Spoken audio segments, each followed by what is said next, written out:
정말 끝도 없이 말할 자신 있거든요. 설교를 제일 길게 본 게 9시간 반 동안 해봤어요. 쉬지 않고. 쉬지 않고. 난 정말 끝도 없이 말할 자신 있어요. 약장사예요. 구약하고 신약하고 약장사예요. 예. 그래서 1시간만 내가 오늘 아침에 다 말씀을 나눠보겠습니다. 여러분, 아담과 하와의 타락 이후에 하나님의 마음속에 있는 하나님의 열망, 하나님의 꿈, 하나님의 소원 혹시 생각해 보셨습니까? 여러분도 나이가 들어도 소원이 있죠? 열망이 있죠, 그죠? 그리고 꿈이 있어요. 저에게도 꿈이 있어요. 저는 어떤 꿈이냐면요, 우리나라에 읍과면이 936군데가 있어요. 나는 이 모든 지역들마다 저희 같은 이런 공동체가 만들어진 게 꿈이에요. 이런 작은 소공동체. 앞으로는요, 수영로 같은 교회를 보기 힘들 거예요. 물론 점점 더 도시화가 더 심각하게 도시화가 진행되어 있지만 한국 교회 상황들은 갈수록 어려워지게 될 거예요. 이런 상황에서 어떻게 그 다음 세대, 그 다음 교회의 비약과 하나님의 늦은 비언들을 우리가 준비할 것이라고 생각할 때는, 제가 생각할 때는 작은 교회, 소공동체, 목사가 기업차 떼고 똑같이 일하면서 루트가 말했던 이 많은 제사장들의 바탕을 둔 이런 삶과 신앙이 하나가 되는 공동체를 만드는 게 이게 그 다음 세대의 한국교회의 부흥을 일으키는 굉장히 중요한 밑거름이 될 거라고 생각해요. 지금 왜 한국교회는 어려움을 겪는가? 보시면요, 목사들이요 설교 진짜 잘해요. 맞죠? 설교 얼마나 잘하는지 모릅니다. 정말 이게 너무 좋아. 너무 귀에 속속 들어오고 너무 친절하고 너무 지혜롭고 앞뒤가 딱딱 맞는 설교 진짜 잘하는데요. 근데 그 설교가 사람을 변화시키지 못해요. 이게 문제예요. 그럼 왜 그럴까? 제가 볼 때 이게요, 삶이 뒷받침이 안 돼서요. 목사들이 돈을 벌어본 적이 없고 목사들이 인생 속에서 고난과 역경을 별로 몰라. 그냥 좋은 서재에 에어컨 빵빵이 나오는 서재에 앉아가지고 책들에 둘러싸여가지고 거기서 컴퓨터 앞에서 설교를 준비하는 거예요. 예수님은요, 말씀으로 우주 만물을 만드신 분이죠.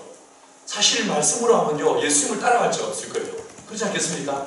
근데 주님은 말씀으로 우주 만물을 만드셨지만 우리를 구원하는 일을요, 말로 안 하셨어요. 어떻게 하십니까? 말씀이 육신이 되는 이 땅에 오십니다. 그러잖아요. 그리고 십자가에 못 박혀 죽으신다. 말로 안 된다는 말로 안 되고 이 말이 삶이 되는 게 있어야 이게 사람을 변화시키는 거예요. 근데 설교는 넘치라는데 삶과 신앙이 일치되는 걸 너무나 찾기 어렵고 볼 수 없다 보니까 사람들이 설교를 듣지만 그게 변화가 일어나잖아요. 주중에는 지 마음대로 살아.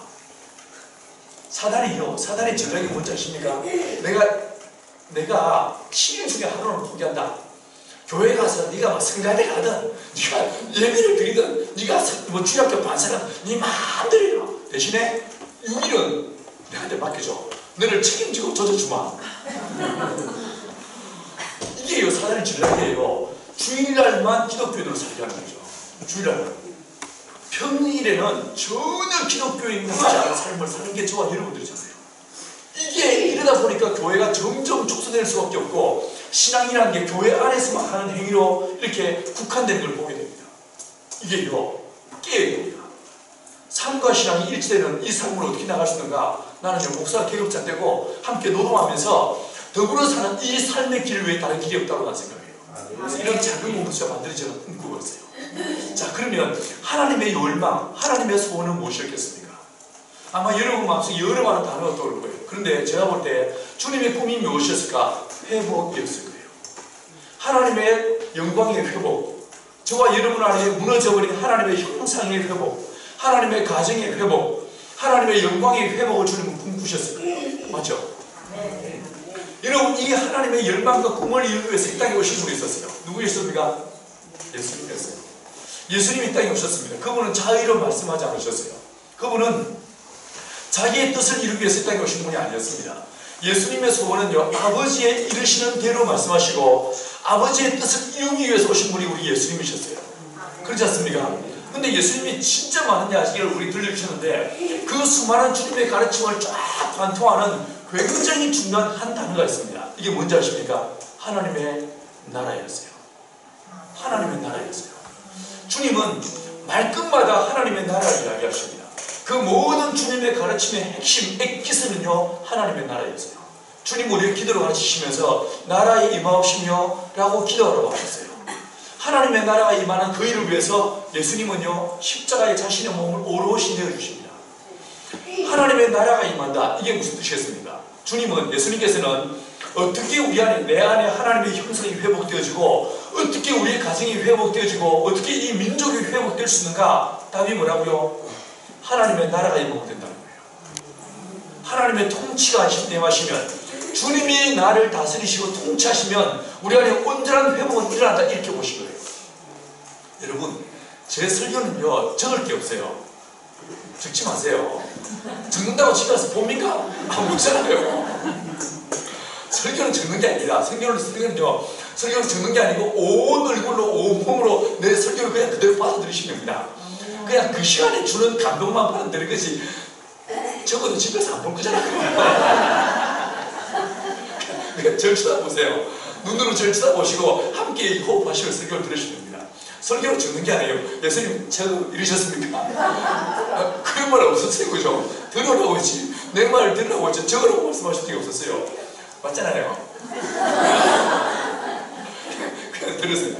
자, 왜냐면 제가 부끄러움이 많아가지고 저를 안 쳐다보시면 내가 부끄러워서 말을 못합니다. 내가 그 말을 잘 못하나 싶어가지고 부끄러워서 말을 못합니다. 저를 쳐다보세요. 자, 여러분, 하나님의 나라가 임할 때 하나님의 뜻이 이루어지고 회복이 일어난다, 이렇게 보신 거예요. 근데 나라가 임한다, 이 말 다시 한번 생각해 보세요. 하나님의 나라가 임한다, 이 말은 두 가지 의미를 담고 있어요. 나라의 임하옵시면, 이 말은 여기에 이미 다른 나라가 있다는 거예요. 근데 그 나라가 하나님의 뜻을 이루기에 합당치 않았다는 거예요. 그래서 새로운 나라가 임한다는 거예요. 실제로 나라가 있었습니다. 누가 임금이었습니까? 마귀가 임금이었어요. 예수님 뭐라고 하십니까? 세상 임금, 이런 용어를 쓰고 계십니다. 맞죠? 바울은 뭐라고 했습니까? 공중권세 잡은 자라고 말하고 있습니다. 히브리서는 누가 썼는지 모르지만 히브리서 2장 14절에서 15절에서 뭐라고 말씀하십니까? 또 죽기를 무수함으로 일생에 매여 종노릇 하는 너희를 이라고 말하고 있습니다. 저와 여러분이 마귀에게 종노릇하고 있었다는 거예요. 우리는 마귀의 종이었고 마귀가 우리의 왕이었다는 거예요. 이런 상황에서 이 마귀가 다스리는 이 세상 나라가 하나님의 뜻을 이루기에 합당치 않기 때문에 하나님의 나라가 임한다는 거죠. 자, 그러면 여기에 나라가 있습니다. 근데 새로운 하나님의 나라가 임합니다. 그럼 무슨 일이 벌어지겠습니까? 충돌이 일어나죠. 나라와 나라 사이에 충돌이 일어나는 거예요. 이걸 뭐라고 말합니까? 전쟁이라고 말하죠. 그래서 우리 기독교인들은요 그리스도의 좋은 군사로 부르심을 받은 자들인 거예요. 맞죠? 선교가 무엇입니까? 선교가 무엇입니까? 예수의 주되심을, 예수의 왕되심을 인정하지 않는 사람들이 가서 예수의 왕되심을 선포하고 예수를 믿게 하는 것, 이게 선교이지 않습니까? 이런 뭡니까? 예수 모르는, 예수를 왕으로 인정하지 않는 시민들이 가서 예수가 우리의 왕이라고 말하는 게 이게 뭐겠습니까? 이게 전쟁이죠. 선교는 영적 전쟁인 거예요. 맞죠? 그죠? 그래서 이 교회 안에서 우리는 전쟁이라는 용어를 쓸 수밖에 없고 우리는 군사란 말을 쓸 수밖에 없는 거예요. 자, 그런데 오늘 이 본문에서 보시면 이 영적 전쟁에 내 심령 안에, 우리의 가정 안에, 우리의 시대와 역사 속에 하나님의 나라가 임하게 하는 이 위대한 과학을 이루기 위해서 총사령관이 한 것입니다. 이 전쟁의 총사령관 누구라고 이 본문을 말하고 있습니까? 주의 영을 보내사. 누구십니까? 성령님. 하나님의 성령께서 이 전쟁의 총사령관이라는 거예요. 이해하시겠습니까? 자, 여기서 질문하겠습니다. 여러분, 주의 성령께서 이 전쟁을 수행하시는데 그분의 전략과 전술이 뭐라고 생각하십니까? 그분은 어떤 전략으로 이 시대와 역사 속에서 하나님의 나라가 임하는 이 일을 감당하고 있다고 생각하십니까? 사랑. 뭔 전략이요? 전략이 그냥 그분이 대충 하는 거지. 바람이 임의로 불매 어디로 와서 어디로 가지 않은지 못한다고 했던 것처럼 성령도 뭐 그렇게 했지 뭐, 이런 생각이 쉽습니다. 아닙니다. 절대로 그렇지 않습니다. 주의 성령은 매우 주도면밀한 전략과 전술을 구사하십니다. 진짜 매우 주도면밀한 전략을 구사하십니다. 여러분이 볼 때, 제가 저를 보실 때 내가 군대 갔다 온 인간으로 보입니까? 현재? 저 이름에도요 병장 출신이에요. 군대 갔다 왔어요. 군대 갔다 왔는데 제가 군대 간 그해부터 우리나라에 무슨 일이 있었냐면 워게임이라는 걸 시작했습니다. 제2의 6.25가 터질 때에 이 전쟁을 어떻게 할 것인가 이걸 고민하다가 미국에서 대형 컴퓨터를 그때 들어왔어요. 한국에 그게 없어가지고 가져와서 용산에 있는 사우스방가에 딱 설치해놓고 남한에 있는 이 대한민국에 있는 61개 사단의 전체 대표를요 각 사단마다 8명씩을 차출했습니다. 이래가지고 한 달 동안 그 사우스방가에 모여가지고 전쟁을 했어요. 뭐 들었습니까? 안 뛰어도 돼요, 집에. 네, 자, 예. 여러분. 예. 자, 이 전쟁을 하는데, 북한이 우리나라 남침할 때 작전 계획이 있지 않겠습니까? 그 전쟁을 어떻게 막아낼 것인가에 대한 아주 주도면밀한 작전 계획서가 있습니다. 이걸 오플라 5027이라고 그래요. 이걸 가지고 실제로 전쟁을 해보는 거예요. 컴퓨터상에서. 그래가지고 제가 거기 끌려갔습니다. 왜 내가 끌려갔냐면 우리 부대의 작전 참모께서 내가 신학교 다니다 왔다고 해서 그분이 크게 오해를 했어요. 신학교를 다니다 왔으니까 이 친구가 영어를 잘할 거야. 그거 진짜 오해했습니다. 그래서 제가 질질 끌려갔습니다. 제가 그거 가서 이제 전쟁을 하게 되는데 제가 지금도 기억나는 게 우리 사단 부대원들이 총 몇 명이냐면 14835명이었습니다. 그런데 우리 부대가 예비사단 철책에서 좀 떨어진 바로 뒤에 있는 후방사 이제 예비사단이었는데 3일째 우리 부대가 딱 전쟁에 투입됐는데 어떻게 된지 아십니까? 14835명 중에서요 첫날 전쟁에서 12,000명이 죽었어요. 12,000명이 진짜 기겁을 했어요. 아니 총을 가지고 자기를 막아낼 수 있는 사람이 하루에 12,000명이 죽는다면 도대체 민간인들은 얼마나 많이 죽는단 말이까? 진짜 경악스러웠어요. 나라와 나라 사이에 전쟁할 때도요 매우 주도면밀한 전략과 전술을 구사하게 됐습니다. 축구 좋아하십니까? 가끔 보세요. 축구할 때 센터포워도 중요하고 골킥도 중요하지만 진짜 중요한 사람 한 명 있습니다. 누군지 아세요? 감독이에요. 감독이 어떤 전략과 전술을 구사하느냐에 따라서 약체가 강한 팀을 이길 수가 있습니다. 실제로 우리 경험했잖아요. 히딩크 그렇잖아요. 이 2002년의 전술을 우리 경험했지 않습니까? 그렇잖아요. 이와 같이 우리는요 싸울 때 전략을 구사하지 않는 사람이 있습니다. 여러분이 부부싸움할 때 작전을 짜세요? 안 짜세요? 내가 이 말하고 저 인간이 이렇게 받아치겠지 그럼 내가 이렇게 작전 안 짜세요? 그게 맨날 당하지. 맨날 만날 당하지. 그죠? 여러분 저도 이게 부부싸움할 때는 성경을 의지하지 마시고 작전을 짜시고 전략을 구사하시기 바랍니다. 모든 전쟁에는 전략이 있습니다. 자, 그럼 성령은 어떤 전략을 구사한다고 생각하십니까? 성경에서 여러분 어떻게 알고 계십니까? 교회에서 어떻게 배우셨습니까? 아마 이야기를 들어본 적이 없을 거예요. 적어도 내가 볼 때 이 하나님의 성령은 두 가지의 전략을 구사하십니다. 이걸 어디서 하시냐면 사도행전 2장에 성령이 임하십니다. 맞죠? 2장 1절부터 47절까지 굉장히 긴 이야기가 나오는데 이 이야기를요 한 발짝 툭 떨어져서 전체를 딱 조감해보면 이 이야기는 두 가지 얘기를 하고 있어요. 첫 번째, 사람에게 성령이 임하십니다. 두 번째, 교회에게 성령이 임하십니다. 사람에게 성령이 임하시니까 사람이요 예수의 증인으로 세워집니다. 그들이 세상을 뒤집어 놔버립니다. 자, 여기서 내가 두 번째 질문 던지겠습니다. 사람에게 성령이 임하시면 사람이 어떻게 됩니까? 갱도 치지 마세요. 갱도 치지 마세요. 여러분, 예수 믿는 사람도 인생을 살면서요 문제를 만납니다. 사건을 만납니다. 그렇죠? 예수 믿는다고 해서 암에 안 걸립니까? 예수 믿으면 우리가 사고를 당하지 않습니까? 부도 안 납니까? 천만에 똑같이 어려움을 겪습니다. 근데 모름지기 그리스도인이라면 문제를 만났을 때 그 문제에 대해서 해답을 내 경험이나 인간관계에서 찾는 사람들이 아니고 문제를 가지고 말씀 안에 들어가서 말씀 속에서 답을 찾는 사람들을 그리스도인이라고 말하는 거예요. 네. 맞지? 네. 자, 그럼 제가 다시 질문하겠습니다. 성령이 우리 인간에게 임하시는 사람이 어떻게 됩니까? 성경은 뭐라고 말하고 있습니까? 사도행전 1장 8절에서 오직 성령이 너희에게 임하시면 너희가 권능을 받고 라고 말했어요. 그리고 예루살렘과 온유대와 사마리아와 땅까지 내 증인이 될 거라고 말씀하셨어요. 여러분은 성령 충만함을 받아보셨습니까? 어떤 권능을 경험해 보셨습니까? 하나님의 성령이 임하시면 권능을 받고 있는데 어떤 권능을 받습니까? 저는 이게 진짜 궁금했어요. 저는 모태신앙이 아니었습니다. 저는 고1 때 교회를 처음 나갔습니다. 어제 이야기했죠. 3볼 3스트라이크. 저희 어머니가 종갓집에 시집 오셔서 스트레이트로 딸을 세우고 얼마나 불안하셨겠습니까? 처방 맞을까봐 쫓겨날까봐 너무 불안하셔가지고 용한 절에 가서 100일 불고 그때 제가 태어났습니다. 그래서 어릴 때 제가 늘 절집에 절밥을 먹고 자랐어요. 저희 아버지가 중학교 가기 전까지 제 머리를 이렇게 길러본 적이 없었습니다.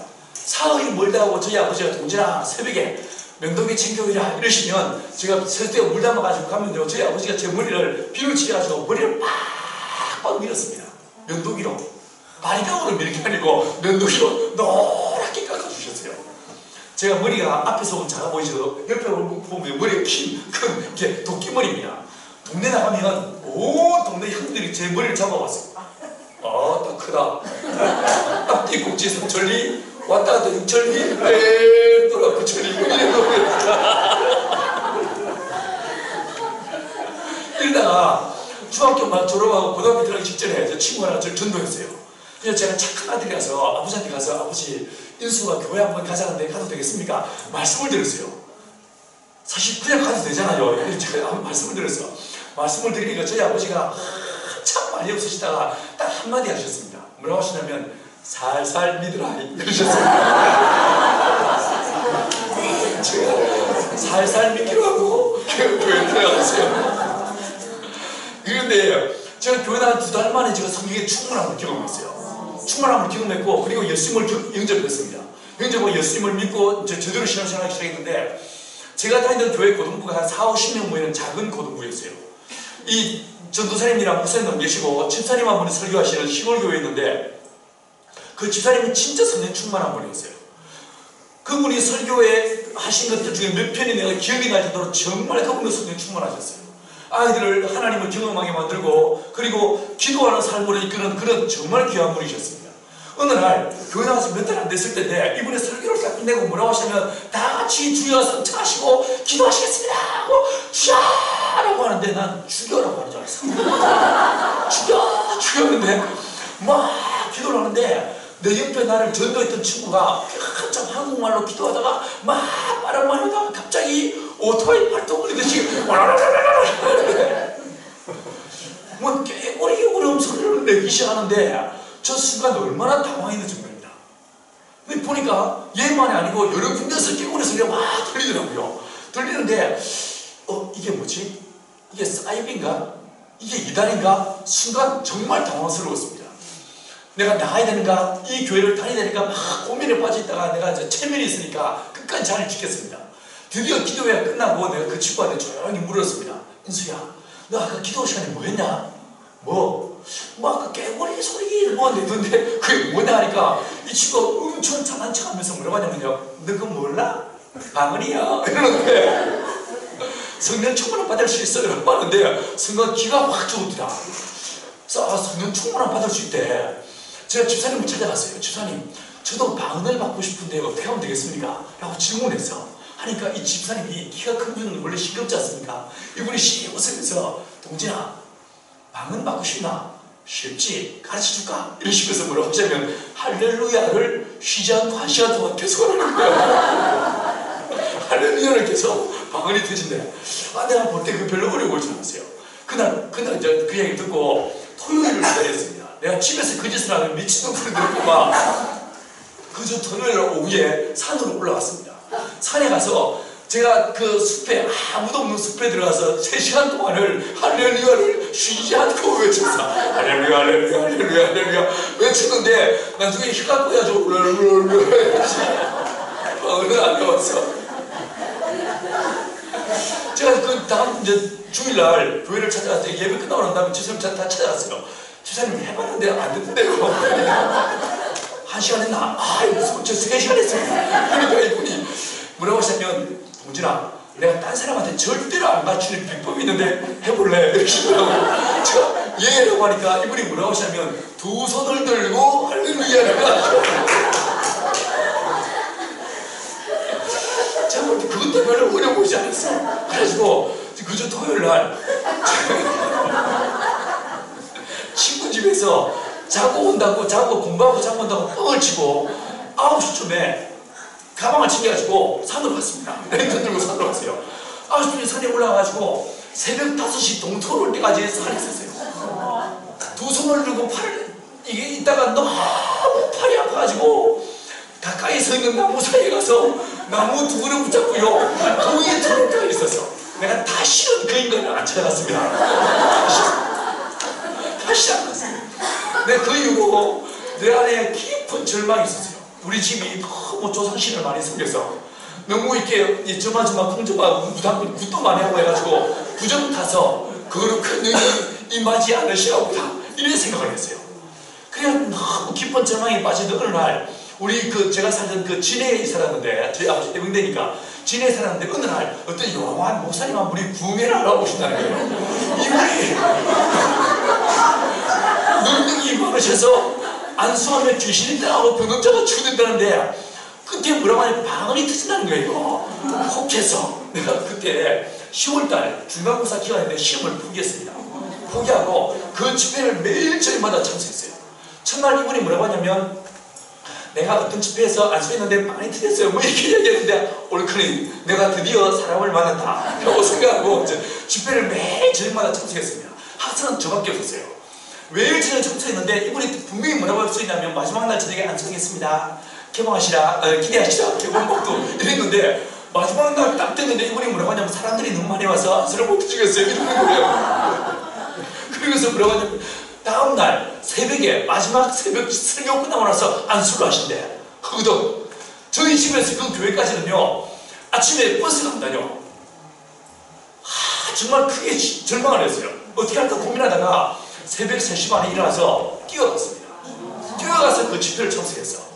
5시 10분에 도착했는데 그때만 하더라도요 옛날에 80년대 하더라도 사람들이 집회하면요 다 교회들이 서로 품앗이듯이 다 모였지 않습니까? 딱 교회 문을 열고 들어가니까 인사들이 이러고 있었어. 저는 저 뒤에 현관문 앞에 앉아있었어. 설교를 안 들어오고 저 인간 언제 끝나고 언제 안수하나 이런 생각으로 딱 있어. 딱 기다리고 있는데 드디어 설교가 끝이 나고 안수가 시작됐어. 근데 그 순간에 제가 생각해보니까 저 끝에서 안수를 받으면 이 양반 영빨이 다 떨어져서 아무 일이 없을 것 같아요. 책을 챙겨들고 앞으로 나갔습니다. 주여 주여 주여 하면서 주여 할렐루야 하면서 이제 앞으로 좀 헤쳐 나가는데 한 분이 중간쯤에 이 복도에 앉았던 분이 제 무릎을 팍 치면서 그만 가라 그러시더라고요. 저 그분 뒤에 앉았습니다. 그분 뒤에 앉아가지고 주여 내려오는데 이분이 장가자를 건너뛰면서 막 안수하고 오다가 드디어 내 차례가 됐어. 이분이 어떤 손인지 모르겠지만 땀에 젖은 손으로 내 머리에 대고 주여 역시야 이랬는데 딱 지나가는데 그분의 따스한 체온이 왜 아무것도 느껴진 게 없어. 내가 얼른 그분 다리를 확 잡고 한 번 더 돌아서가지고 두 손으로 내 머리를 잡고 주여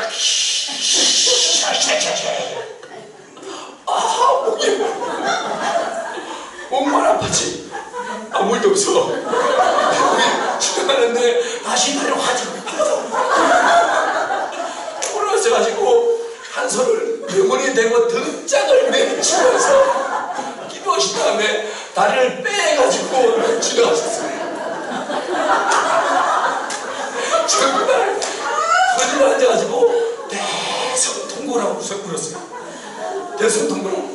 딴 사람들은 기도 끝나고 난 다음에 어머 이 어린 나이에 은혜받고 얼마나 부러운지 모르시는데 나는요 은혜 받은 게 아니고 아무 일도 안 일어서 울었어요. 통곡을 하고 울었어요. 근데 그때는 아무 은혜 없었는데 그 이후에 교회 나가서 딱 1년 만에 친구들하고 같이 교회에서 기도하다가 성령에 충만하고 왔어요. 그리고 방언이 터지고 환상을 보고 그리고 하나님의 음성이 임했어요.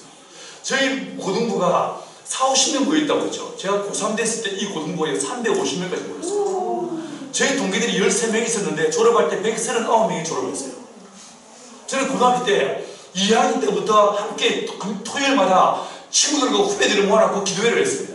그 기도회 속에서 귀신이 있더라고 변론자를 제가 치유되는 일들을 경험을 해봤어요. 여러분 하나님의 성령이 임하시면 어떤 권능이 임하십니까?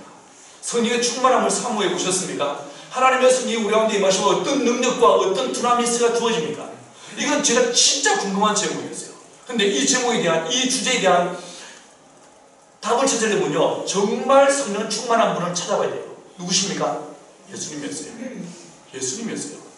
그는 근본 하나님의 본체이신 하나님과 동등됨을 취하고서 여기지 않으시고 오히려 자기를 비워 어떻게 되십니까?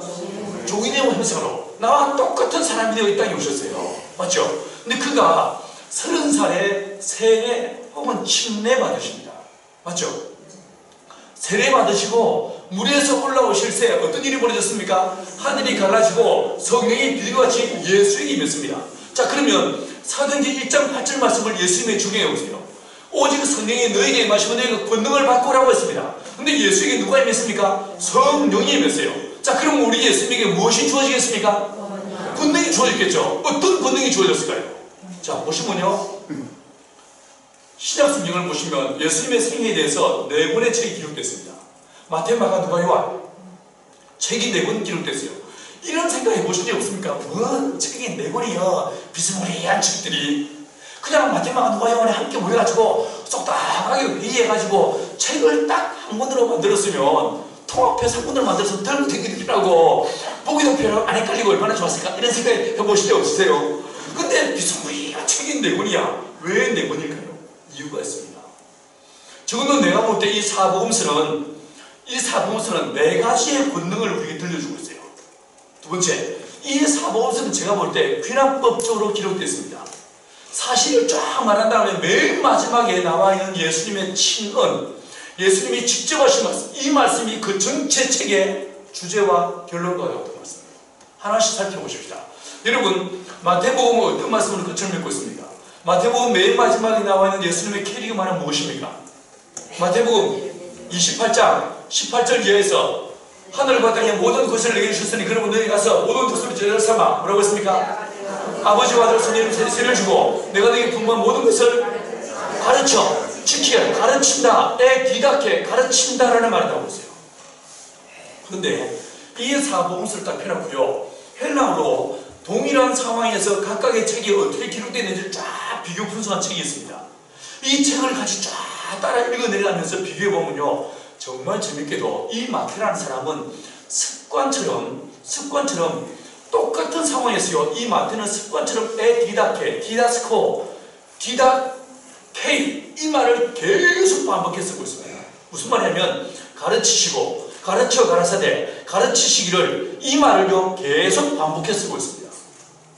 여러분 교회 목사님이 설교하실 때 본인은 모르시겠지만 그분이 잘 쓰는 용어가 있어요, 없어요? 있죠, 그죠? 뭔 말 잘 쓰십니까? 말하기 부끄러우세요? 있어요. 그런 말 있어요, 그죠? 그분만 쓰는 용어가 있어. 이 마태가 3년을 예수님을 따라다녔습니다. 이 마태가 예수님을 3년을 따라다니고 3년을 지키보고 3년을 배운 결과 마태의 마음속에 예수님에 대한 그림이 있었을 거예요. 그렇겠죠? 이 마태가 딱 책을 쓸 때 내가 쓴 이 책을 보는 사람들은 예수님에 대해서 이렇게 알았으면 좋겠다, 이런 그림이 있겠습니까, 없겠습니까? 있었다는 거예요. 그게 뭔가, 마태는 예수님을 3년을 지켜본 결과 하나님의 성령이 임하시니까 그분은 진리의 영이십니다. 하나님의 성령은 진리의 영이십니다. 말씀의 영이십니다. 그 성령이 예수에 임하시니까 말씀의 권능이 주어지더라고요. 가르치는 권능이 주어지더라고요. 하나님의 진리의 권능이 예수에게 주어지더라고요. 그래서 말씀으로 사람들을 가르치시고, 말씀으로 깨우치시고, 말씀으로 사람들을 눈을 여시고, 말씀으로 사람을 뒤집어 놓는 그분이 바로 우리 주 예수님이시단 거예요. 첫 번째, 하나님의 성령이 임하시면 어떤 권능이 많은가? 말씀의 권능이 임한다는 거예요. 여러분의 성경을 가르쳐 보셨습니까? 사람들 전도해 보셨습니까? 가르치다 보면, 전도하다 보면 여러분이 전혀 준비 안 돼 있던, 여러분이 상상치 않았던 말들이 막 여러분 입에서 나오면서, 어머 어떻게 내 입에서 이런 말이 나와? 이러면서 여러분 말에 여러분이 은혜를 받아본 적 있어요? 없이요? 있죠, 그렇죠? 어떻게 내 입에서 이런 말이 나와? 이런 말 준비 안 했는데 어떻게 이런 말이 나와? 이러면서 그 사람도 감동을 받지만 나도 감동을 받는 그런 경우가 있을 거예요. 이게 뭐겠습니까? 말씀의 지혜인 거예요. 하나님의 성령 그분이 역사하시면 너희가 왕 앞에 섰을 때에, 너희가 사람 앞에 설 때 무슨 말을 염려하지 마라. 성령께서 너에게 이런 말을 주실 것이다. 할렐루야. 하나님의 성령은 진리의 영이시기 때문에 우리가 예수를 증언하려고 딱 이야기할 때 하나님의 성령께서 말의 지식과 말의 지혜와 말의 권능을 더하신다는 거예요. 예수께서 어느 날 그의 고향 동네에 가셨습니다. 말씀을 전하기 시작했습니다. 여러분이 보시면요, 이 세복음서에 나오는데, 공간복음이 나오는데, 예수님은 그 고향 동네에 가셔서 어떤 이적도 행하지 않으십니다. 말씀만 했을 뿐이었어요. 그런데 그 동네 사람들은 뭐라고 말합니까? 이 사람의 이 지혜와 교훈이 어디서 납니까? 이 교훈은 우리의 세교환과 같지 않다. 권세 있는 새 교훈이다라고 말하고 있습니다. 이 사람이 이 지혜와 이 권능이라고 말하는 이 지혜, 이 소피아라고 말입니다. 권능, 두나미스라고 해요. 이 사람이 이 지혜와 권능이 어디서 나는가라고 이야기하고 있어요. 예수님은 뭐였습니까? 말씀을 가르쳤을 뿐이에요. 사람들은 그걸 뭐라고 받아들입니까? 지혜와 권능으로 받아들였다라고 말하고 있어요. 하나님의 성령이 임하시면 우리 안에 말씀의 권능이 주어진다는 것입니다. 예수님만 그랬습니까? 아닙니다. 사도들도 마찬가지였어요. 사도들이요, 소수들을 성령의 충만을 받고 난 다음에 이 사람들이 사람들 앞에 섰습니다. 그리고 말하기 시작합니다. 여러분, 부령들이요, 내 말을 들으라 말하기 시작합니다. 사람들이 어떻게 이해했습니까? 갈릴리 사람들. 이 사람들은 지식 없는 범인으로 알았습니다. 그런데 이 사람들은 뭐랍니까? 우리가 보고 들은 말을 말하지 않을 수 없다 라고 하면서 말하기 시작합니다. 그 말 앞에 사람들이 하루에 3,000명, 하루에 5,000명 회개하고 자복하면서 예수를 믿기 시작했어요. 성령이 임하시면 첫 번째, 어떤 권능이 주어진다고요? 말씀의 권능이 주어진다는 거예요. 하나님의 말씀의 지식과 지혜와 능력이 주어져서 이 말로 사람들을 설득하고 이 말로 예수를 믿게 하는 이런 능력이 주어진다고 말하고 있는 것입니다. 저와 여러분에게 이 말의 지식과 지혜와 능력이 주어진 것이 충분합니다. 부부 싸움할 때 말하는 게 아니에요. 예수를 이야기할 때, 예수를 전할 때 말하는 것입니다. 여러분, 주의 성령께서는 우리 안에 말씀이 기억나게 하시고 말씀이 생각나게 하시고 말씀이 마치 퍼즐이 맞춰지는 것처럼 말씀이 딱딱하고 맞게 만드셔가지고 이것으로 예수의 주되심을 증가하고 선포하게 하시는 분이 우리 주 성령이시죠. 할렐루야. 여기서 약간 깊이로 나갔다 오겠습니다. 하나님의 말씀을 잘 보시면요, 말씀은 패턴이 있습니다. 제가 지금 이 수직 무늬의 셔츠를 입고 있어요. 여러분, 이 옷은 이런 식의 수직 무늬의 셔츠의 패턴이 있습니다. 마치 그와 같이 하나님의 말씀에도 두 가지 패턴이 있어요. 첫 번째, 말씀은요, 언제나 명령으로 주어집니다. 하나님의 말씀은 서술형으로 주어지는 법이 없습니다. 청유형이나 혹은요, 의문문으로 말씀이 주어지지 않습니다. 인간에게 말씀할 때는 반드시 어떻게 말씀하시냐면 명령으로 하십니다. 주 예수를 믿을래? 이래 말씀 안 하십니다. 그죠? 믿으라고 하십니다. 그죠? 수고하고 무거운 죽다다 다 내게로 오시겠습니까? 그러니까 물어보십니다. 뭐라고 하십니까? 오라! 라고 하세요. 너는 너의 본토 지적 아버지를 떠나 내가 내게 지셨다고 가라! 이래 물어보십니다. 가라! 라고 명령하십니다. 아, 왜 좋은 말로 하시지 왜 맨날 명령하세요? 라고 생각하셨어요. 두 가지 이유가 있어요. 주님은 왕이시기 때문에 그분을 명령하시는 거예요. 두 번째는요, 하나님은 저와 여러분 안에 의지라는 걸 만드셨어요. 지성도 있고 감성도 있지만 의지가 있습니다. 의지가 있죠, 그죠? 이건 하든지 말든지 믿든지 안 믿든지 순종하든지 거부하든지 둘 중에 하나를 선택하는 이게 바로 의지라는 것입니다. 이게 여러분 안에 있습니다. 맞죠? 못 온다고 하니까 갈까 말까 헷갈렸죠? 아이 바빠 죽겠는데 왜 그까지 가? 이랬죠, 그죠? 근데 에이 한번 가시 뭐 하고 왔지 않습니까? 안 온 인간들도 있죠? 이게 뭐냐면요, 하나님께서 우리에게 명령이 주어질 때 말씀은 반드시 어떻는가? 이 말씀은요, 명령으로 준다. 이 명령 앞에서 우리 의지가 있기 때문에 의지는요, 수용하든지 거부하든지 둘 중 하나입니다. 반드시 그렇습니다. 자, 이 세상에 70억의 인구가 있다 할지라도 하나님께서는 사람을 판단하시는데 절대로 어렵지 않으실 거예요. 딱 둘 중에 하나입니다. 뭡니까? 말씀을 수용한 사람과 거부한 사람. 말씀을 믿는 사람과 안 믿는 사람. 예수를 믿는 자와 믿지 않는 자 딱 둘로 나눠져 버립니다. 말씀은 반드시 명령으로 주어지게 되어 있습니다. 두 번째, 말씀은 명령으로 주어진 것과 동시에 두 번째 패턴이 있습니다. 그 뒤에 반드시 뭐가 나오냐면요, 명령 뒤에 약속이 나오고 있습니다. 반드시 약속이 나옵니다. 주 예수를 믿어라. 그리하면 너와 내 집이 구원을 얻으리라. 제가 예수 믿고 난 다음에 제사 때부터 절을 안 하기 시작했습니다. 진짜 죽도록 맞았습니다. 저희 집이 종갓집이라고 했죠. 1년에 제사가 12번 이상 있었습니다. 기제사까지 그 제사를 지내는데 저희가 제사 때 절을 하면 뻔뻔하게 선생님가 이 자식이 미쳤나 이러더만 저희 아버지 그 다음 제사 때부터 패기 시작했어요. 어느 날 두들겨 맞고 다음날 아침에 정신을 차려보니까 강목수리가 부러져 있습니다. 쇠 파이프가 휘어지도록 맞아보지도 했어요. 제가 보던 성인책에 찢겨지고 버티고진 게 한두 번이 아니었어요. 그러다가 제가 마지막에 고3 때 신학교를 가겠다고 하니까 저희 아버지는 저를 쫓아내셨습니다. 전 집에서 쫓겨났습니다. 쫓겨나서 신학교를 하면서 하나님 앞에 세 가지를 기도했어요. 주님, 제가 이후로 이 세 가지를 절대로 기도 안 합니다. 첫 번째, 저희 6남매와 부모님의 구원을 위해서 기도하지 않겠습니다. 대신에 내 젊음을 바쳐서 내 민족과 내 결에게 주의 보험을 전하는 일에 내 삶을 드리겠습니다. 서원했어요. 지금 어떻게 된지 아십니까? 저희 6남매 지금 목사가 3명입니다. 선교사가 1명 있습니다. 저 그렇게 팼던 저희 아버지요, 내가 언제? 이러시면서 성경을 벌써 3번이나 필사하셨습니다. 저희 외가 친구가 다 예수 믿게 하셨습니다. 하나님 진짜 살아계십니다. 두 번째는요, 저 하나님 결혼 위해 기도 안 합니다.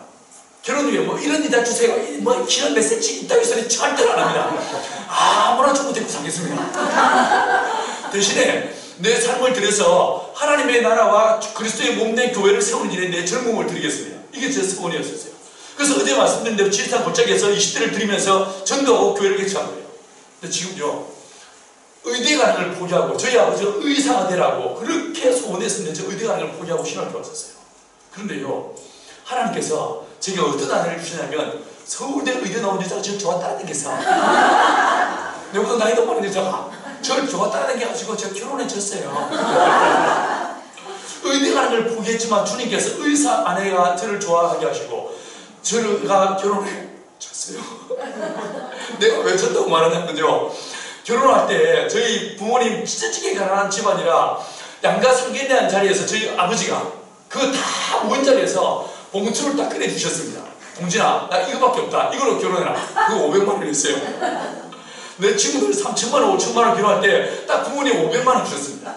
저희 그 돈요, 결혼했었냐고요? 아닙니다. 그 해에 결혼하기 전에 지리산 골짜기 있는 아이들 겨울방학 때마다 1000명, 2000명을 모아가지고 집회를 했습니다. 집회하는데 첫 해 500명을 모았는데 이 아이들 데리고 정말 원색적인 복음을, 생짜배기 복음을 가르치고 싶었어요. 애들을 모았습니다. 큰 교회에다가 공문을 보내가지고 이 애들 수련하니까 밥 한 끼만 사주세요. 삥을 뜯기 시작했습니다. 앵벌이 하는데요, 와, 어디서 삥이 안 뜯겨? 어느 교회도 도와주지 않는 거예요.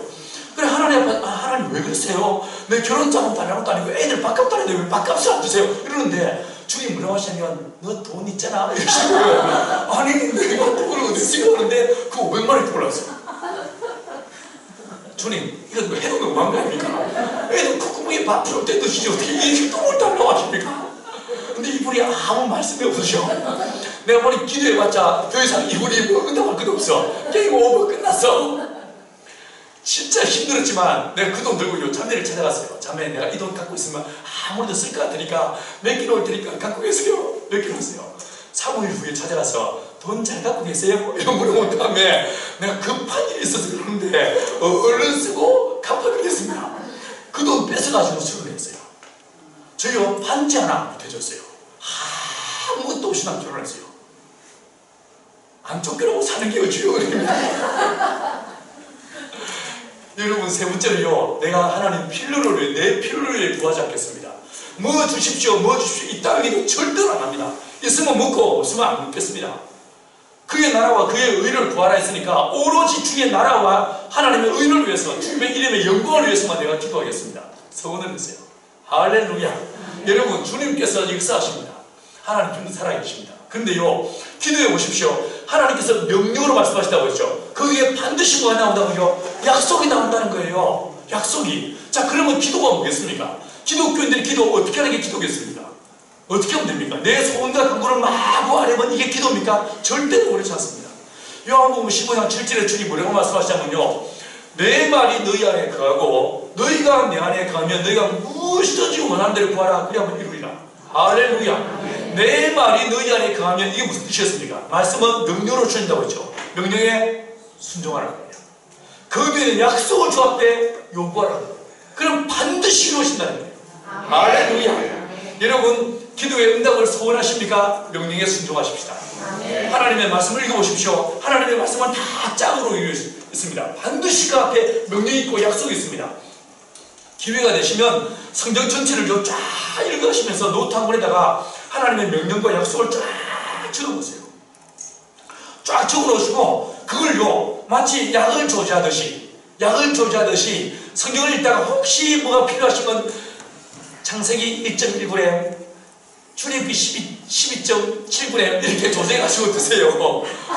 조제해서 드세요. 마치 그와 같이 말씀을 떠올리는 거예요. 말씀을 떠올리는 거예요. 자, 보세요. 아브라함을 보십시오. 아브라함이 하나님의 부르심을 받았습니다. 너는 너의 본토 친척 아버지 집을 떠나 내가 너에게 지시할 땅으로 가라 라고 말씀했어요. 내가 너로 큰 민족을 이루게 하겠다. 너로 창대케 하겠다. 너로 복의 근원을 삼게 하겠다 라고 말씀했어요. 자, 이 아브라함이 그 말씀을 그대로 순종해서 갔습니다. 얼마나 순종했습니까? 아브라함이 얼마나 순종했습니까? 12장 5절에서 보시면요, 이 아브라함이 그 땅에 이르렀어. 그 땅에 이르렀어. 근데 아브라함이 어떻게 합니까? 그 땅을 통과하여 세겜까지 내려가 버립니다. 제가 아직 이스라엘에 가보지 않았지만 이스라엘은요, 딱 가보면 아, 여긴 갭이요 알았을 거예요. 그런데 그 땅에 머물지 않습니다. 어떻게 합니까? keep going 합니다. 그냥 통과해버립니다. 왜 통과했을까요? 아브라함은 눈에 보이는 대로 판단한 자예요. 하나님의 말씀이 없으니까 그냥 그대로 통과해버린 거예요. 어디서 머물렀습니까? 말씀이 많으니까 그 자리에 딱 머뭅니다. 아브라함은 가라면 가고 서라면 서는 사람이 아브라함이었어요. 이게 믿음인 거예요. 아브라함은 그대로 순종한 거예요. 순종했는데 그 이후로 하나님의 아들을 낳아주십니다. 맞죠? 자, 이 아들을 안 두는 상황에서 아브라함이 기도했습니까? 금식합니까? 주시옵소서 기도했습니까? 안 합니다. 절대로 기도 안 합니다. 아브라함은 기도 안 합니다. 왜요? 명령에 순종했으니까. 이제 누가 역사할 차례입니까? 하나님이 역사하실 차례입니다. 아브라함은 기도하지 않습니다. 오히려 이 아브라함이 계속 두툴거리니까 야 아브라함 난 못 믿냐? 난 전능한 하나님이야. 넌 따라나와봐.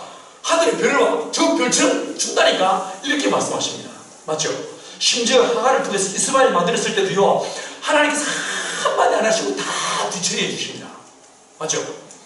하나님께서 아브라함한테 역사하실 차례이기 때문에 아브라함은 기도하지 않는 거예요. 마침내 25년의 참에 하나님께서 아브라함에게 아들을 주신 거예요. 여기서 조금 더 나갔다 와야 되는데 이 말씀이 풀리면요, 금이 똥구멍에서 금이 줄어오듯이 계속 나오기 때문에 아 이게 참 미치겠네. 아니 시간이 다 됐어요 벌써. 이제 4분밖에 안 됐는데 그죠? 미치겠네. 조금만 더 할게요. 조금만 더 할게요. 뭐 이방 대리 뭐 창세기 18장 10절에서 보시면 하나님이 18장 1절에서 마무리 상속에서 둥지에 있는 아브라함에게 찾아오시죠. 딱 찾아오셨는데 이 아브라함이 융성이 환대했습니다. 그때 18장 10절에서 하나님 뭐라고 하십니까? 아브라함아, 기한이 이르면, 정령 기한이 이르면, 때가 되면, 이걸 다른 말로 봄이 오면 내가 너에게 다시 온다. 두 가지 약속을 하세요. 내가 너에게 다시 온다. 그리고 네 안에 사라에게 아들이 있을 것이다. 첫 번째 약속은 하나님이 내가 너에게 다시 온다. 지금 내가, 하나님이 내가 네 앞에 서 있는 것처럼 성육신한 하나님께서 예수님이 성육신하시기 전에 먼저 아브라함 앞에 자기의 모습을 보여주시는 거예요. 이걸 프리인카네이션이라고 합니다. 그리고 뭐라고 하시냐면 이와 같이 내가 너에게 다시 온다. 너의 후손을 통해서 온다. 라고 성육신의 약속을 아브라함에게 주시는 거예요. 그러면서 뭐라고 하시냐면 네 안에 사라에게 아들이 있을 것이다. 두 가지 약속을 주신 거예요. 자, 여러분 아브라함이 드디어 25년 만에 아들을 낳았습니다. 그 아들 이름 뭐라고 지었어요? 이삭. 얼마나 기뻤습니까? 왜 이삭이라고 지었습니까? 웃음. 왜 웃음이라는 뜻을 지었습니까? 너무 좋았어. 왜 좋았을까요? 제가 어제 딸기 아빠라고 했죠. 첫째가 딸이었습니다. 저는 이 딸이 6개월 됐을 때 이미 딸이라는 걸 알았어. 왜? 의사가 제 마누라니까. 이게 실망할 거다 실망하고 마음을 추스리고 이름도 지어놨어. 이제 그리고 이제 저녁마다 교회에서 와가지고 배에 손 얹고 기도해주고 이야기하면요, 애가 이게 베니짓을 해서 손을 내밀고 막 그랬었습니다. 드디어 애가 딱 태어났어. 태어났는데 눈을 감고 딱 이제 이게 이제 쌓여가 강보에서 간호사님이 주셨는데 딱 일어났고 유나 부르는 순간에 애가 눈을 딱 뜨는 거예요. 얼마나 기뻤는지 몰라. 그래가지고 너무 기뻐가지고 전화기 앞에 가서 이제 공주 앞에 가서 양가 어르신들 전화한다고 막 이렇게 찌는 소리 웃고 있으니까 뒤에 있던 아줌매가 툭 찌르면서 아저씨는 아들 낳아서 기쁘죠? 저는 딸 낳아서 기뻐서 아줌마 저도 딸 낳았어요. 여러분 아브라함이 아들을 낳아서 기뻤습니까? 그래서 이삭이라고 지었습니까? 아니었어요. 요한복음 8장 56절에서 보시면요, 너희 조상 아브라함이 나의 때에 볼 것을 즐거워하다가 보고 기뻐했다. 아브라함의 소원은 무엇이었습니까? 아브라함은 뭘 보기를 원했습니까? 하나님이 이 땅에 오시는 성육신을 기대하시는 예수가 이 땅에 오실 걸 기대한 거예요. 여러분 근데 그걸 어떻게 믿는가? 자기 아들이 태어난 걸 보면서 이삭을 보면서 이삭이 오는 것처럼 늙어 죽은 것과 같은 경수가 끊어진 내 안에 몸을 통해서 아들이 태어난 걸 보니까 누가 온다고요? 하나님께서 오시는구나. 예수가 오시는 이걸 알게 된 거예요. 할렐루야. 이삭을 통해서 누구를 본 것입니까? 예수를 보더란 거예요. 예수를 보더란 거예요. 아브라함의 기쁨은 이삭이 아니었습니다. 이삭을 통해 누구를 보는 거예요? 예수를 보더란 거예요. 저와 여러분이 돈 몇 푼, 아파트 하나, 이런 게 여러분의 기쁨이 안 되기를 축원합니다. 오로지 예수, 그 예수가 저와 여러분의 기쁨의 근원이 되기를 축원합니다. 아멘. 자, 여러분, 기도는요 명령에 순종하면서 뒤에는 약속을 붙잡고 하나님 앞에 늘어지는 이게 기도인 거예요. 아시겠죠? 하나님은 저와 여러분에게 성령의 충만함을 주시는데 어떤 권능을 주시는가? 마태는 저와 여러분이 말씀하시를 말씀의 권능을 주신다는 거예요. 하나님의 말씀의 권능을 주셔서 이 말씀의 권능으로 사람들한테 예수의 주되심을, 예수의 왕되심을 마음껏 설명할 수 있도록 주님 만드신다는 거예요. 할렐루야. 하나님께서 여러분의 입술에 기름 부으시고 성령의 충만함을 더하여 주셔서 누구를 만나든지 케이스 바이 케이스로 예수를 잘 전하시던 저와 여러분들을 축원합니다. 자, 두 번째로요, 마가는 뭐만 하고 있습니까? 마가복음 16장 17절 이하 어떤 말씀을 끝을 맺고 있습니까? 믿는 자들에게 이런 표적이들이 지금의 이름으로 귀신을 쫓아내며 세반을 말하며 뱀을 집으며 그리고 무슨 돌을 마실지라도 해를 받자냐면 병든 자에게 손을 얹어서 나으리라. 이게 뭔 말입니까? 이적과 표적이죠. 자, 사복음서를 다 펴놓고요, 예수님의 이적과 표적이 사복음서에 각각 몇 번 나오는지, 얼마나 나오는지 쫙 비교해봤어요. 주님의 이적은요, 크게 죽은 자를 살리는 이야기, 병든 자를 고치는 이야기, 귀신을 쫓는 이야기, 그 다음에 자연 이적이라고 해서 오병이어 혹은 바람과 파도를 잠잠케 하는 이런 게 있고요, 다섯 번째로는 징벌 이적이 있습니다. 요 다섯 가지의 카테고리로 구분되어지는 주님의 이적이 어느 책에 제일 많이 나올까요? 마가복음이에요. 진짜 신기합니다. 마가복음 몇 장까지 있습니까? 14장, 16장 읽었잖아요. 여러분 절수를 다 합치면 몇 절일까요? 678절밖에 안 됩니다. 정말 짧은 책이야. 누가복음에 거의 반밖에 안 됩니다.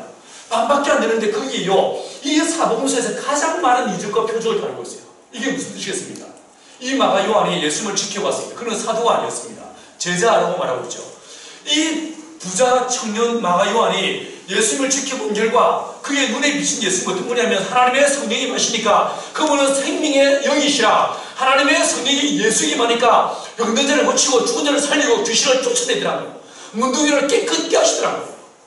여러분, 우리가 성경을 읽으면서 크게 오해하는 것이 있어요.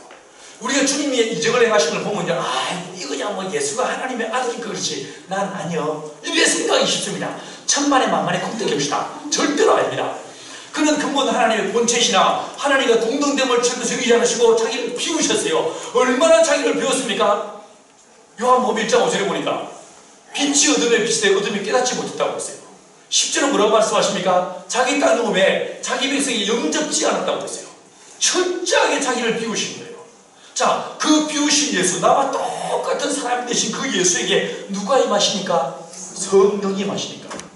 그 성령의 권능을 힘입어서 귀신을 쫓고 병든 자를 치료하더라고요. 사도들요, 우리처럼 오해했습니다. 아이고 이거야 예수님만 그렇지, 난 아니요, 이래 생각했습니다. 주님 뭐라고 하십니까? 아니다, 성령이 임하시면 내가 한 일을 그대로 한다. 아니보다 더 위대한 일을 하게 될 것이다. 할렐루야. 실제로 사도들이 어떻게 됩니까? 성령의 충만함을 받고 나니까 사도들로 말미암아 기사와 표적이 많이 나타났다라고 이야기하고 있습니다. 여러분의 인생 속에, 여러분의 구역 모임 속에, 여러분이 예배할 때마다 하늘 문이 열리고 귀신이 떠나고 병명자가 치유되고 역사가 나타날 수 있는 걸 축원합니다. 예수 믿는데 아무 일도 없어. 짜증나지 않으세요? 여러분도 11조하고 주일 성수하고 뭔가 다 하는데 아무 일도 없어. 열받지 않으세요? 열받지 그죠? 주 역사하사 내게도 이런 일이 있게 하여 주옵소서. 왜 아멘 안 하세요? 뭔가 여러분 모임할 때, 여러분이 구역 모임하고 여러분이 예배할 때 결박이 풀어지고 귀신이 떠나고 역사가 나타나고 이래야 뭐가 예수 믿는 맛이 나지. 안 그래요? 맞죠 그죠? 저희 아버지 끝까지 예수 안 믿으셨습니다. 그런데 저희 어머니 암에 걸려서 3개월도 못 산다고 사망선고를 받으셨습니다.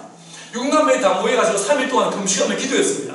그 마지막 기도 시간에 하나님이 역사하셔서 저희 어머니의 몸에 있던 암덩어리가 쑥 빠져나오게 하시고 완쾌되셨어요. 이걸 보고 예수를 믿게 되십니다. 여러분, 따르는 표적과 기적을 보고 많은 사람들이 예수를 믿게 된다고 분명히 우리가 성경을 말씀해주고 있습니다. 여러분의 인생 안에, 여러분의 가정 안에서, 여러분의 예배의 모임 안에서 하나님의 역사와 기적들을 경험하는 풍성한 은혜를 누릴 수 있게 되기를 축원합니다. 두 번째, 여러분, 마가로 우리가 말하기를 하나님의 성령이 마시고 어떤 권능이 많은가? 이적과 표적의 역사가 나타난다. 예수 믿게 되면 이런 역사들이 따라오게 되어 있다라고 말하고 있는 거예요. 이런 권능이 임한다라고 말하고 있는 거예요. 자, 세 번째로요. 누가는 뭔 말하고 있습니까? 누가복음 맨 마지막 말씀은 어떤 말씀을 끝을 맺고 있습니까? 한번 보십시오. 24장 49절 말씀이에요. 볼지어다 같이 시작. 볼지어다 내가 내 아버지의 역사하신 바 오늘이니 너희는 이로부터 너희들의 별 때까지 인생에 머물라 라고 말씀하십니다. 이게 뭔 뜻 같습니까? 이게 예수님의 마지막 캐리그마예요. 자, 우리 알아본 대로 각각의 복음서에 있는 맨 마지막 예수님의 친언 캐리그마 마지막 말씀의 그 전체 책의 주제라고 말씀을 드렸어요. 여러분이 누가복음의 맨 마지막에 나와 있는 말씀은 무슨 말인지 잘 모르겠습니다. 그런데 이 말씀은요, 누가는 누가복음만 쓰지 않았어요. 책을 하나 더 썼습니다. 어떤 책이었습니까? 사도행전 1장 4절에 이 말씀이 한 번 더 반복됩니다. 근데 1장 14절에서 보시면 이 말씀을 머물라라는 이 말씀을 사도들이 어떻게 이해하냐면 예수의 제자들이 예수의 모친과 제자들과 아우들을 더불어 함께 모여서 뭐합니까? 오로지 기도에 힘쓰니라 이런 말이죠. 주님께서는 머물라라고 했는데 이 머물라는 이 말씀을 어떻게 이해한 것입니까? 기도로 이해한 거예요. 자, 그러면 기도와 간구라는 단어를, 헬라어 단어를 사복음서에서 쫙 찾아봤어요. 동사역까지, 명사역과 동사역을 다 찾아봤어요. 어느 책에 제일 많이 나올까요? 어떻게 하시죠?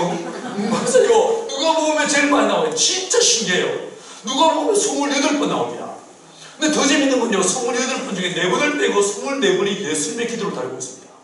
누가는 예수님을 직접 만난 적이 없었을 거예요. 바울을 통해서 예수를 믿었을 거예요. 근데 누가복음 1장 뭐라고 말합니까? 나도 그 근원부터 자세히 미루어 살펴보았다라고 했죠. 수많은 사람들을 만나보았을 거예요. 수많은 사람들의 증언을 들었을 거예요. 그 결과 이 누가가 만나본 수많은 사람들의 마음속에 남아있는 예수가 어떤 분이었는가? 그분은 기도하는 분이었어요. 많은 사람들이 기억하고 있는 우리 예수님은 기도하는 분이었어요. 새벽 5일에 매매 깨어 기도하시고 밤이 맞도록 깨어 기도하시고 그리고 한적한 곳으로 가서 기도하시는 분이 우리 예수님이었어요. 여러분, 하나님의 성령은 펠로시에 여기십니다. 교제케 하시는 분이십니다. 목사들이 축도할 때 맨 마지막 축도의 내용이 무엇입니까? 고린도서 13장 13절 말씀이죠. 우리 주 예수 그리스도의 은혜와 하나님 아버지의 사랑과 성령님의 교통하심. 내주 역사 충만 이런 말 없습니다. 바울은요, 교통, 교제 이 말을 쓰고 있습니다. 성령은 뭐 하시는 분인가? 하나님과 우리 사이에 수직적인 교제가 있게 하시고 나와 너 사이에 편적인 교제가 일어나게 하시는 분의 성령이신 거예요. 그 성령께서 우리 가운데 오시면 어떤 일을 하게 하시는가? 기도의 삶을 살게 하시더라. 할렐루야. 기도의 깊은 곳으로 나가게 하셔서 하나님과 말씀을 나누게 하시고 기도하게 하시고 교제케 하시고 하나님의 은혜를 경험케 하시는 분이 하나님의 성령이시라는 것입니다. 예수에게 성령이 임하시니까 기도의 삶을 살게 하셨습니다. 누가복음 진짜 재밌습니다. 누가복음 보시면요, 예를 들어서 겟세마네 동산에서 주님이 기도하십니다. 겟세마네 동산에서 기도할 때에 땀방울이 핏방울 된 대로 기도했다. 어느 책에 나올까요? 누가복음에만 나온 책입니다. 천사들이 와서 도왔다. 어느 책에 나올까요? 누가복음에만 나옵니다. 십자가에 못 박혀 피 흘리시던 순간에 아버지여 저들을 사하여 주십시오. 이 기도 어디 나올까요? 누가복음에만 나옵니다. 누가가 본 예수님은 기도하는 예수님이었어요. 여러분, 하나님의 성령이 마시면 세 번째로 어떤 권능이 많을까? 기도의 권능이 주어진다는 거예요. 이 권능이 저와 여러분에게 주어져서 우리도 기도의 삶을 사는 저와 여러분에게 간절히 축원합니다. 자, 요한은 무슨 말하고 있을까요? 요한복음 21장 18절 한번 읽어보십시다. 시작. 이런 놈이 이띄우고 갖다 이끌이와 너희 것은 내 팔을 벌리고 내게 끼우고 너를. 자, 그리고 19절에서 말씀하신 이렇게 말씀하신 것은 베드로가 어떠한 죽음으로 하나님께 영광을 돌릴지 합니다라고 말하고 있어요. 이게 무슨 뜻이겠습니까? 젊었을 때는 스스로 띠를 뜯지 않았어요. 여러분, 늙으면 남들이 내 팔을 벌리고 띠를 띄워서 내가 원치 않은 것을 끌고 가야 될 것이다. 이게 무슨 뜻이겠습니까? 19절은 부연 설명하기를 어떠한 죽음으로 하나님께 영광을 돌릴지 됩니다. 순교에 대한 얘기를 보세요. 요한은 맨 마지막에 뭐라고 말하고 있냐면 하나님의 성령에 충만함 받으면 어떻게 되는가? 죽는다는 거예요. 순교한다는 거예요. 네 번째 권능이 무엇인가? 순교한다는 거예요. 누군가를 위해 죽는 삶을 살게 된다는 거죠. 자, 이제 정리를 해보십시다. 마태는 우리에게 말씀의 권능이 주어진다. 마가는요, 우리 기도의 권능이 주어진다. 누가는 말하기를, 마가는 이적과 표적을, 누가는요, 기도의 권능이 주어진다고 했어요. 요한은 마치 결론과 같이 뭐라고 말하냐면 이 모든 권능이 주어진 다음에 우리를 어떤 삶을 사는가? 누군가를 섬기는, 누군가를 위해서 살아가는 이타적 삶을 살게 된다는 거예요. 예수님께서 우리가 죄인 되었을 때에 나를 위해 죽으시고 피 흘리심으로 아버지의 사랑을 보여주셨던 것처럼 저와 여러분들도 진짜 성령 충만하면 어떻게 되는가? 누군가를 위한 이타적 존재, 여러분이 아까 말씀하신 사랑의 삶을 살게 된다는 거예요. 여러분, 성령 충만한 사람하고요, 성령이 덜 충만한 사람의 차이가 뭐라고 생각하십니까? 예수를 진짜 제대로 믿는 사람과 대충 믿는 사람의 차이가 뭐라고 생각하십니까? 이건 목사, 장로, 이건요 구분이 없습니다. 모든 사람을 딱 놓고 봤을 때에 예수를 제대로 믿는 사람과 제대로 믿는 사람의 차이가 뭐라고 생각하십니까? 제가 처음에 말했죠. 땡도 치지 말라고. 성경이 뭐라고 말하고 있습니까? 바울은 고린도전서 15장 40절에서 45절에서 뭐라고 말했냐면요, 첫사람 아담은 사는 영이다. 근데 둘째 아담 예수님은 살려주는 영이다 라고 말씀해 주고 있어요. 여러분, 이 첫사람 아담은 자연인을 말합니다. 성령 충만하지 않은 사람 말합니다. 그는 어떤 존재라고요? 사는 존재에 불과하다. 그래서 그들은 본능적으로 이기적일 수밖에 없습니다. 그런데 예수님은 어떤 분이라고요? 살려주는 영이라고 해요. 진짜 우리가 제대로 예수를 믿으면 정말 성령 충만하고 어떤 삶을 사는가? 누군가를 위해서 누군가에게 베푸는, 나누는, 살리는 이타적 존재로 살게 된다라고 말하고 있는 거예요. 할렐루야. 여러분, 우리가 예수 믿고 성령 충만해지면 내 안에 없던 하나님의 진리가 내게 주어지게 됩니다. 내 안에 없던 예수의 이름이 내게 주어지게 됩니다. 여러분, 내 안에 없던 예수의 생명이 내게 주어지게 됩니다. 여러분, 이 생명과 진리와 말씀으로 어떻게 하는가? 누군가에게 베풀면서 누군가를 살리는 삶을 살 수 있게 된다, 이 말인 거예요. 이게 순교까지 나아간다, 그 말인 것입니다. 자, 여러분 잘 보시면요, 교회들을 잘 보시면 여러분이 지금까지 그쳐왔던 수많은 교회를 보십시오. 어떤 교회는요, 말씀이 진짜 강한 교회가 있어요. 설교 열심히 정말 은혜를 잘하시고 성경 공부 열심히 가르치는, 자, 어느 교회가 떠오르십니까? 옛날에 사랑교회 맞죠? 사랑교회 혹은 온누리교회, 이런 교회 떠오르죠. 혹은요, 어떤 교회는요, 이적과 표적이 진짜 많았던 교회, 자, 누가 떠오릅니까? 순복음교회.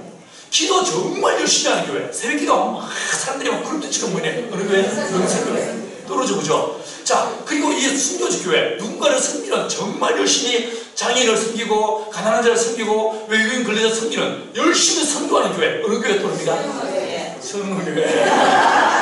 사실은 여러분, 네 개 다 성령교회라고 말하고 싶었죠? 맞습니다. 맞습니다. 이 네 가지는요, 어떤 교회는 말씀이, 어떤 교회는 이적과 표적이 나타날 수도 있지만 이 네 가지는요, 잘 생각해 보시면 예수님 한 분에게 다 나타났었어요. 그래서 진짜 성령 충만한 교회는요, 이 네 가지가 다 나타나는 거예요. 이게 뭡니까? 성숙한 교회인 거예요. 이게 온전한 교회라고 말할 수 있는 거예요. 저와 여러분이 정말 내가 그리스도 예수의 장성한 분량에 이르도록 자라면 어떻게 될까? 내가 정말 성령 충만하면 어떻게 될까? 내가 진짜 예수를 제대로 믿으면 어떻게 될까? 답이 보이죠? 요 네 가지가 다 나타나는 거예요. 말씀도 나타나고 이적과 표적도 나타나고 기도의 삶을 살면서 누군가를 섬기는 삶을 사는, 이게 성숙한 그리스도의 모습이에요. 이제 좌표가 찍히죠? 하나님께서는 이 네 가지가 저와 여러분 안에 성하게 나타나게 하셔서 사람들이요, 우리 말을 들어보고 예수 믿게 하시는 거예요.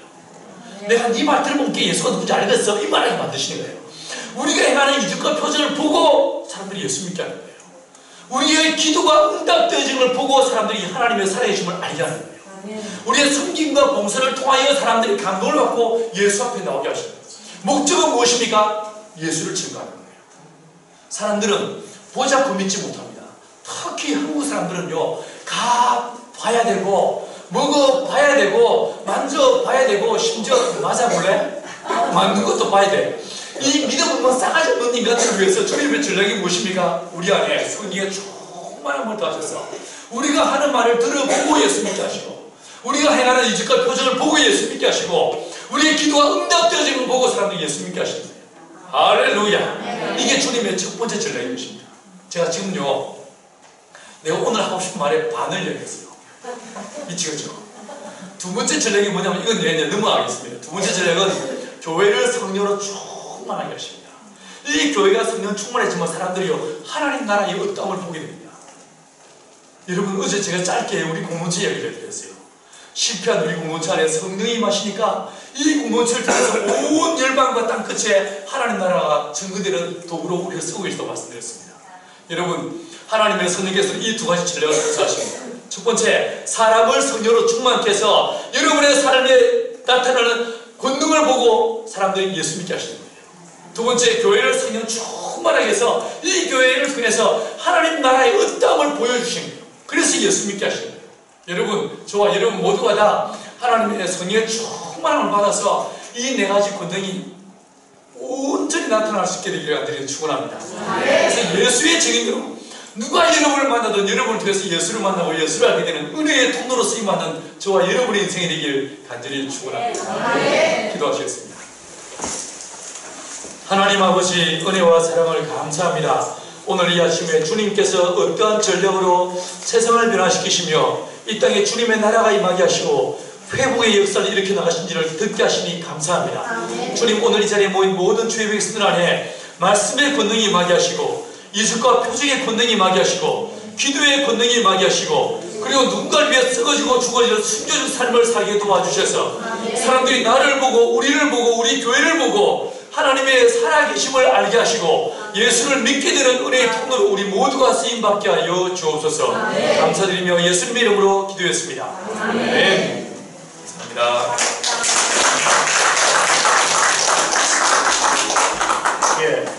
귀한 말씀 감사드리고 목사님 앞에 나와 계십니다. 우리 다 같이 한번 자리에서 일어나셔서 우리 목사님 축복하겠습니다. 목사님은 하나님의 목사님은